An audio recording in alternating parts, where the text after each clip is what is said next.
Saddam Hussein. Saddam Hussein was a bad guy. Disarming Saddam Hussein now.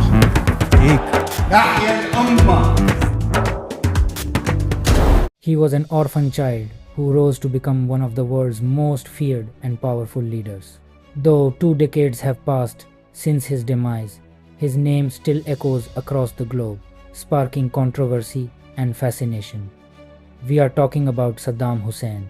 Iraq, known as the land of the prophets, was the birthplace of great messengers like Abraham alayhi salam, Lot alayhi salam, and Yunus alayhi salam.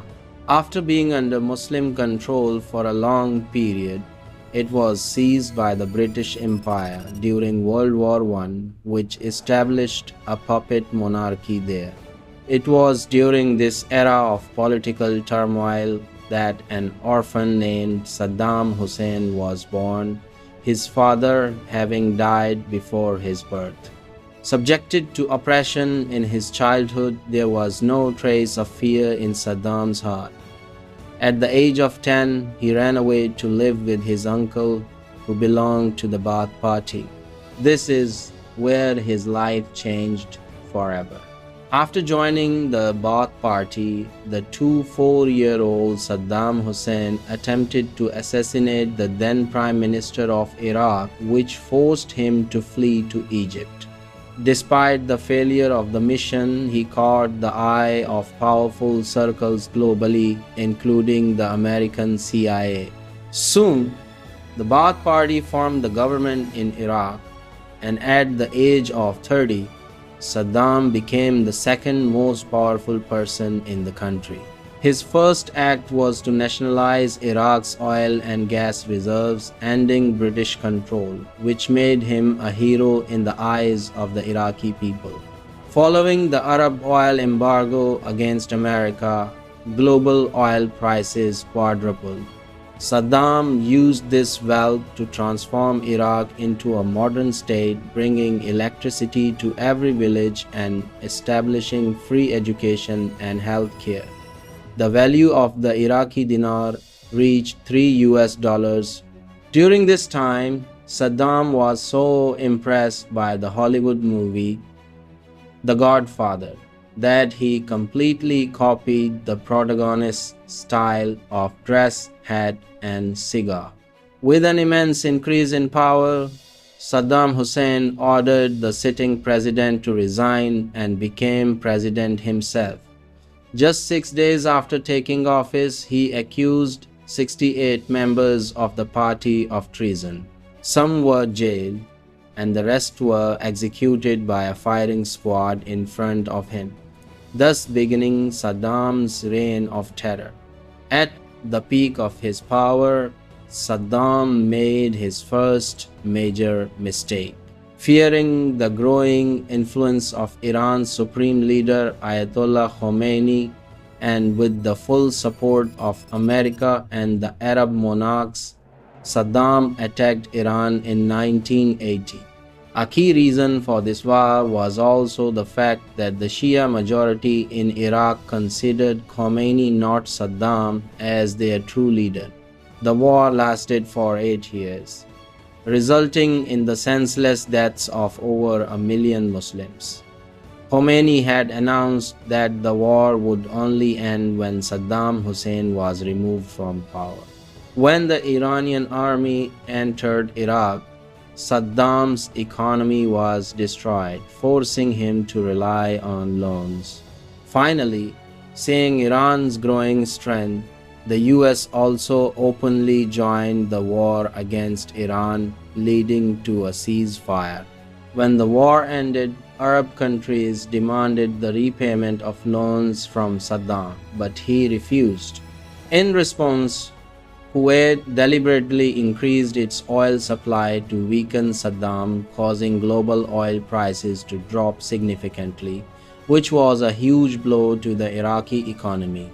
Angered by this, Saddam Hussein attacked Kuwait in 1990 and occupied the entire country in just 2 days. The attack on Kuwait proved to be the biggest mistake of Saddam's life.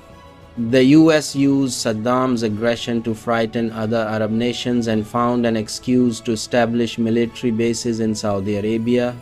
From these bases, America attacked Saddam and liberated Kuwait in just 1 month. While retreating from Kuwait, Saddam did one thing for which many still consider him a hero. He turned his missiles towards America's friend Israel and attacked its capital with 40 missiles. When the whole world turned against Saddam, he began to change his image. The Saddam who was previously a completely secular man began to speak up for Islam and the rights of Muslims in every speech. He banned alcohol in Iraq, had Allahu Akbar written on the flag, and even ordered a Quran to be written with his own blood extracted from his body. All this was done so that his people would save him from the US in the name of religion. US sanctions completely destroyed Iraq's economy. During this time, two of Saddam's senior generals, who were also his sons-in-law, fled Iraq and declared to the world that Saddam was building chemical and atomic bombs. Though they returned after Saddam promised forgiveness, they were forced to divorce his daughters and were killed just a few hours later. Following the attack on the World Trade Center in September 2001, US President George W. Bush began looking for a pretext to invade Iraq. Despite UN teams finding no weapons of mass destruction, the US stood by its false accusations and launched a full-scale military invasion of Iraq in 2003. The US occupied the entire Iraq within a month. Saddam Hussein and his sons went into hiding. His two sons, Uday and Qusay, were betrayed to the US military for a reward of $30 million by a close friend, and they were killed after a 3-hour gun battle. Saddam Hussein, upon hearing the news, thanked God that his sons had been martyred fighting and had not surrendered. After months of searching, the US military found Saddam Hussein hiding in an underground tunnel in a small, broken-down hut. A year later, Saddam Hussein was presented before the Iraqi court. The world was surprised to see an old and weak man, but when asked his name, Saddam defiantly told the judge, "My name is known throughout Iraq and the whole world. I don't need to tell you." He repeatedly called the judges agents of America and mocked the court proceedings.